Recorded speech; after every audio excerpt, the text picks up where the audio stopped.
But yeah, no, I think. Did you ever see? You saw La La Land, right? Yes. What do you think of that?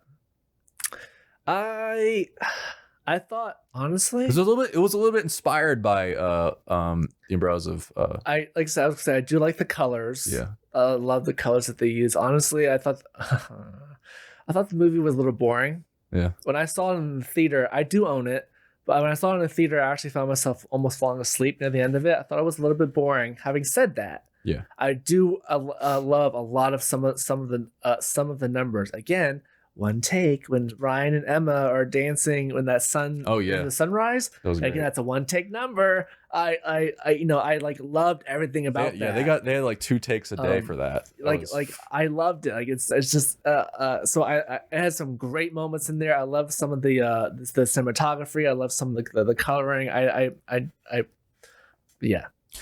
When that's a good example. Lovely Night, I think is what that number's called, between Ryan and Emma. I like that movie. I saw it I remember seeing it with my little sister. She enjoyed it. I really liked it. Talk about La La Land back that whole Oscar debacle with that and Moonlight. Yeah. What do you think about Moonlight? I think I saw Moonlight after it won the Oscar. I like Moonlight a lot, actually. I don't, but what's always very hard for me is deciding, what's always very hard for me is sitting back, knowing now who won Best Picture, and now deciding did that deserve it, did not deserve it. That's hard for me because they're different movies. Yeah, they're different movies. I like both. And so I did enjoy. I saw Moonlight. I think I only saw Moonlight once, but I did enjoy it. It's hard for me to be like, I don't know. They're different movies. It was different budgets, different genres, different everything. I don't, different casting. It was surprising for me that they went with Moonlight because even though I like both, Moonlight felt less accessible. And here's an example why. I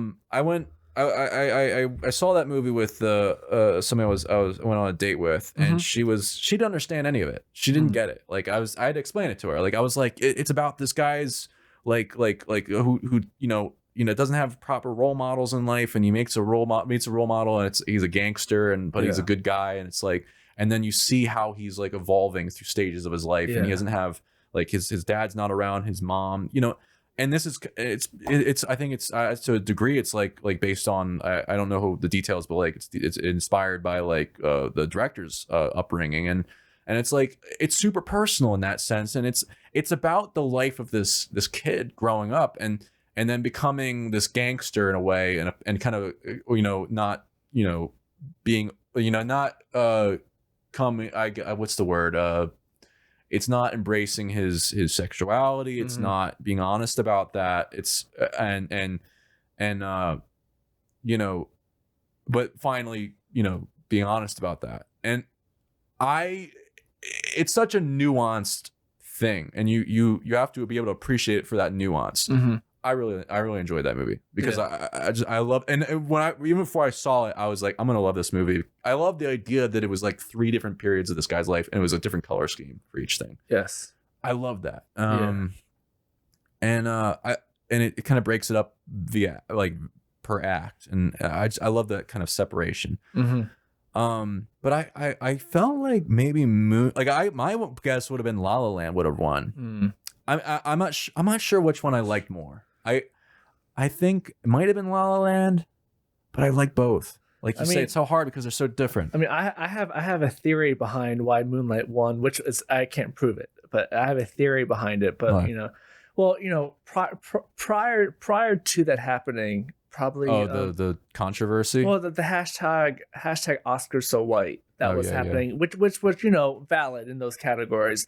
I feel and it was like an overcorrection. And I feel like one possible theory, and I'm not even necessarily sure if I believe it, but I know that a possible theory was was the Academy trying to switch perspectives for a second, and Moonlight is, I believe it's, if I remember right, it's almost heavily all African American actors like that are on the screen.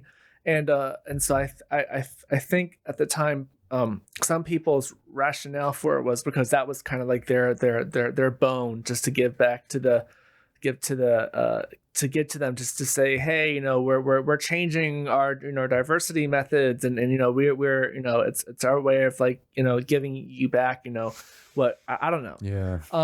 I don't know if that was the reason, but I know that has floated around on the internet. But I don't know, again, but I did watch Moonlight. It was not a bad movie at all. I thought it was a great film. But it's did La La Land deserve it? I think the Oscars are very political. Yes. Like award ceremonies in general, even slow level freaking film festivals. I was talking with somebody about that. They like, if they don't know, if they like other people in certain film festivals, they'll go with other people just because of personal reasons. But it's, you know, so, and awards are all subjective in any way, but it's like, look at it this way. Saving Private Ryan should have won Best Picture the year that it came out. Dude, that movie. But you know what won? Was it Shakespeare in Love? Shakespeare in Love. Yeah. You know why? Because Harvey fucking Weinstein, his asshole. The campaign the campaigning. He reinvented the Oscar, like he invented Oscar campaigning.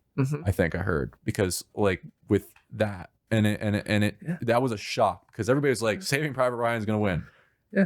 Nobody talks about Shakespeare in Love. Everybody and their mother talks about Saving Private Ryan, especially the opening sequence, which is something, is a cinematic like marvel.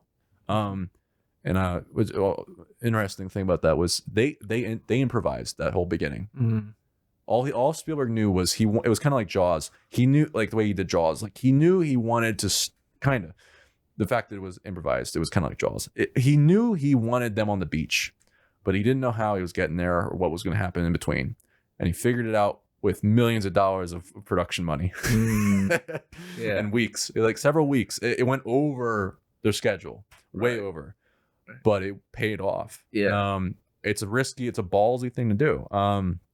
But it's like, it's, you know, and it's the reason why, like, they spent so much time and like making sure each shot and each thing that played out worked and worked together, and in a way where they figured out things that were working based on what they were getting shot wise, and what seemed realistic and natural on set, not what seemed right from the writer's perspective back in a room in a hotel somewhere or in his home writing the script. And that's, you know, that's one of those things where, like, I know in my World War II film, there's gonna be some scenes where I'm like, okay, this is the skeleton of what's gonna happen, but I'm gonna figure out the rest based on the location I get, and do that in location scouting. Thanks for watching. Hope you enjoyed this podcast clip.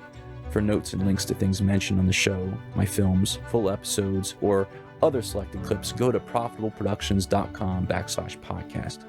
Profitable is spelled like my name with 2 F's and 2 T's. Also, for updates on future episodes, follow me on Instagram at Proffitt Take and at Profitable Productions. Consider liking and subscribing. It helps me out a lot. Thanks again. Catch you on the next take.